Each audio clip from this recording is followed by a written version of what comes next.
ఈ రోజు Andhra Pradesh speciality hospital association వాళ్ళు ఒక నోట్ ఇవ్వడం జరిగింది. ఈ నోటు ప్రకారం ఆరోగ్యశ్రీ పథకాన్ని ఇక వాళ్ళు నడపలేము అని వాళ్ళ హెల్ప్లెస్నెస్ ఈ నోటు ద్వారా తెలియజేయడం జరిగింది. ఈ నోట్ ఏం చెప్తుంది అంటే దూదికి సూదికి కూడా డబ్బులు లేవు అని వీళ్ళ ఆవేదన వ్యక్తం చేయడం జరిగింది. దీని సారాంశం ఏమిటి అంటే ఇప్పటికీ వీళ్లకు అన్ని ప్రైవేట్ హాస్పిటల్స్ అన్నిటికీ కూడా కలుపుకుంటే ఇప్పటికీ వీళ్లకు చెల్లించాల్సిన బకాయిలు 3,000 కోట్ల రూపాయల దాకా ఉంది అని, ఈ బకాయిలు చెల్లించకపోతే మేము హాస్పిటల్స్ ఎలా నడుపుకోవాలి, మాకు సూదికి దూదికి కూడా డబ్బులు లేవు, ఇన్ని నెలలు పేమెంట్స్ లో వెనక పడితే మేము లోన్స్ తెచ్చుకొని వడ్డీలకు లోన్స్ తెచ్చుకొని ఓవర్ డ్రాఫ్ట్లు తెచ్చుకొని ఇంతవరకు నడుపుకుంటూ వచ్చాము, ఇక మా వల్ల కాదు, మేము కూడా ప్రజలకు సేవ చేసే విషయంలో ఎంత భాగస్వామ్యం అవ్వాలి అనుకున్నా కూడా ఇక మా వల్ల కావటం లేదు అని వాళ్ళు చేతులెత్తేసి ఈరోజు మేము ఇక ఆరోగ్యశ్రీ అంటే ఇప్పుడు ఎన్టీఆర్ వైద్య సేవలు అంటున్నారు, దీన్ని మేము ఇక నడపలేము చేయలేము అని వీళ్ళు అల్టిమేటం ఇవ్వడం జరిగింది. అసలు ఆరోగ్యశ్రీ పథకం రాజశేఖర రెడ్డి గారి పథకం, కాంగ్రెస్ పార్టీ పథకం. రాజశేఖర రెడ్డి గారు ముఖ్యమంత్రిగా 5 సంవత్సరాలు ఉంటే 5 సంవత్సరాలలో రాజశేఖర రెడ్డి గారు ఎన్నో అద్భుతమైన పథకాలు చేస్తే ఆరోగ్యశ్రీ అందులో ఒకటి. ఈ ఆరోగ్యశ్రీ పథకం ఆయన డాక్టర్ కాబట్టి రోగులకున్న కష్టాలు, ఆ కుటుంబాలకు ఎదురయ్యే అప్పులు బాధలు అన్ని అర్థం చేసుకున్నవాడు కాబట్టి ఆరోగ్యశ్రీ పథకం ఎంత ముఖ్యమో గ్రహించాడు కాబట్టి తన పాదయాత్రలో ప్రజలకు అప్పులు అవుతున్నాయి అంశాలలో అనారోగ్యం ఒకటని గ్రహించాడు కాబట్టి రాజశేఖర రెడ్డి గారు ఆరోగ్యశ్రీ పథకాన్ని ప్రవేశపెట్టడం జరిగింది. ఆరోగ్యశ్రీ పథకం ఒక మన రాష్ట్రంలోనే కాదు ఎన్నో ఇతర రాష్ట్రాలలో కూడా ఇది అద్భుతమైన పథకము అని దీన్ని సర్టిఫై చేస్తూ ఎన్నో పక్క రాష్ట్రాలు కూడా దీన్ని కాపీ చేయడం జరిగింది. ఈ రోజు మన భారతదేశంలో ఆయుష్మాన్ భారత్ అయినా యుఎస్ లాంటి దేశాలైనా ఇలాంటి ఎన్నో ఈ ఆరోగ్యశ్రీ పథకాన్ని కాపీ చేయడం జరిగింది. అలాంటి ఆరోగ్యశ్రీ పథకం ఈ రోజు ఏ స్థితిలో ఉందో, ఎంత దుస్థితి ఉందో ఒకసారి గమనించమని కోరుతున్నాం. వీళ్ళు ఈ లేఖలో చెప్పిన ప్రకారము సెప్టెంబర్ 23లో మాకు ఆఖరిన పేమెంట్స్ వచ్చాయి. సెప్టెంబర్ 23 తర్వాత మాకు పేమెంట్స్ రాలేదు.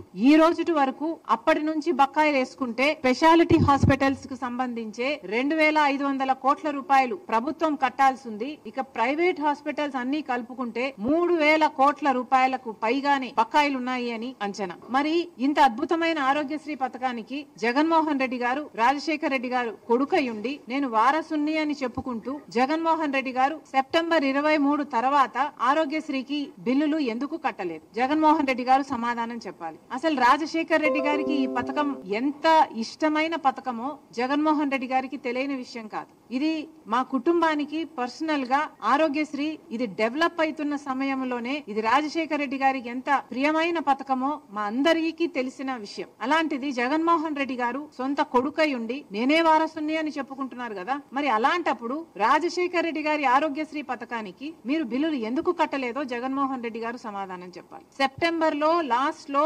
2023 సెప్టెంబర్ 3లో 23కు లాస్ట్ బిల్లు వీళ్ళకి అందిందంట. దాని తర్వాత మాకు డబ్బులు అందలేదు, మేము ఎలా నడుపుకోవాలి అని వీళ్ళు అడుగుతున్నారు. ఈ రోజుకి దాదాపు 3,000 కోట్ల రూపాయలు వీళ్లకు అప్పులున్నాయి. మరి ఇప్పుడు చంద్రబాబు గారు ముఖ్యమంత్రిగా ఉన్నారు. చంద్రబాబు గారు ఆరోగ్యశ్రీ పథకానికి డబ్బులు ఎందుకు చెల్లించటం లేదు? ఈ అసోసియేషన్స్ వాళ్ళు మీ దగ్గరికి వచ్చి వాళ్ళ గోడు చెప్పుకొని ఆరోగ్యశ్రీ సీఈఓ దగ్గరికి వెళ్లి మల్టిపుల్ టైమ్స్ మా గోడు చెప్పుకున్నా కూడా మమ్మల్ని అర్థం చేసుకున్న పాపాన పోలేదు. ఎన్నిసార్లు మా నివేదికలు ఇచ్చి మేము అలసిపోయాము.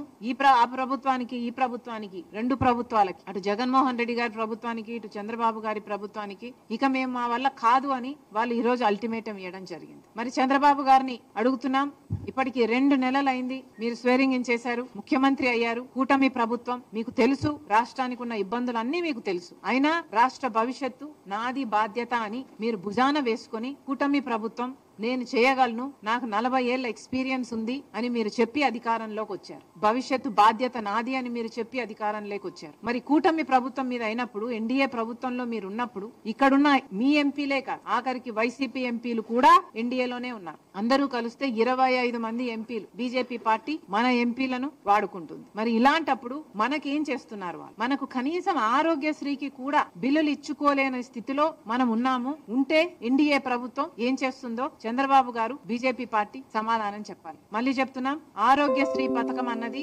అద్భుతమైన పథకం. ఎవరు మొదలు పెట్టారు అన్న విషయం పక్కన పెడితే as a scheme Aarogyasri is an excellent scheme. దేశ విదేశాలలో ఎంతో మంది దీన్ని మళ్ళీ ఎమ్యులేట్ చేయడం జరిగింది. కారణం ఇది ఎంతో మంది పేద ప్రజలకు ఆసరా ఇచ్చే పథకం కాబట్టి ఈ ఆరోగ్యశ్రీ పథకాన్ని రక్షించాల్సిన బాధ్యత ప్రతి నాయకునికి ఉంది, ఇర్రెస్పెక్టివ్ ఆఫ్ పార్టీస్.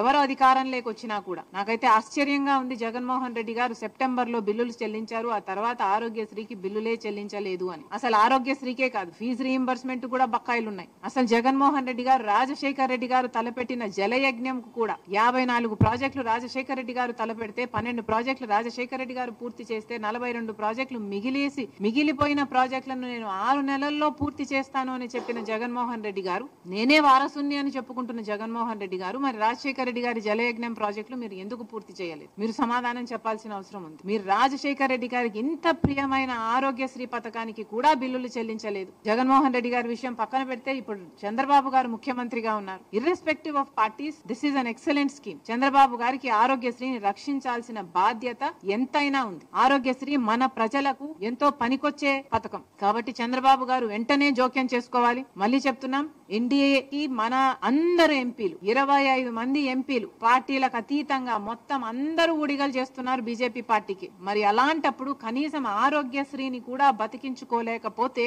మరి ఇంతమంది ఎంపీలు బీజేపీకి ఇచ్చి ఏమి లాభం? చంద్రబాబు గారు ఎలాగైనా చేసి ఏం చేస్తారో తెలియదు. రాష్ట్రం ఈ బడ్జెట్ నుంచి ఇస్తారో కేంద్రం నుంచి తెస్తారో ఏమి చేస్తారో ప్రజలకు అనవసరము. కానీ ఆరోగ్యశ్రీని బతికించాలని కాంగ్రెస్ పార్టీ డిమాండ్ చేస్తుంది. ఇప్పటికీ వీళ్ళకి ఈ అసోసియేషన్ కే 2500 కోట్ల రూపాయలు బకాయిలు ఉన్నారంట. ఇది కాకుండా మిగతా ప్రైవేట్ హాస్పిటల్ అన్ని కలుపుకుంటే ఇంకొక 500 కోట్లైనా ఉంటుంది అనే అంచనా. ఆ 3000 కోట్లను చంద్రబాబు గారు ఏ పద్ధతిలో తీరుస్తారు, ఎప్పుడు తీరుస్తారు? వీళ్ళని పిలిపించండి, మాట్లాడండి, వీళ్లకు భరోసా కల్పించండి. కనీసం 15-20% ఇప్పుడు వెంటనే రిలీజ్ చేయండి. మిగతాది ఏ ఫేజెస్ లో రిలీజ్ చేస్తారో వాళ్ళకు భరోసా కల్పించండి. ఈ ప్లాన్ మొత్తం డ్రాఫ్ట్ అవుట్ చేయండి. ఈ నెలంతా మీరు టైం తీసుకోండి, దీని మీద వర్కౌట్ చేయండి. కానీ ఈ నెల దాటిన తర్వాత కూడా ఇదే పరిస్థితి ఉంటే కాంగ్రెస్ పార్టీ ఎక్కడికక్కడ ఆందోళనలు చేస్తాం, ధర్నాలు చేస్తాం. ఆరోగ్యశ్రీని బతికించుకునే ప్రయత్నం, ఆ కొట్లాట కాంగ్రెస్ పార్టీ తప్పకుండా చేస్తుందని చంద్రబాబు గారిని హెచ్చరిస్తున్నాం.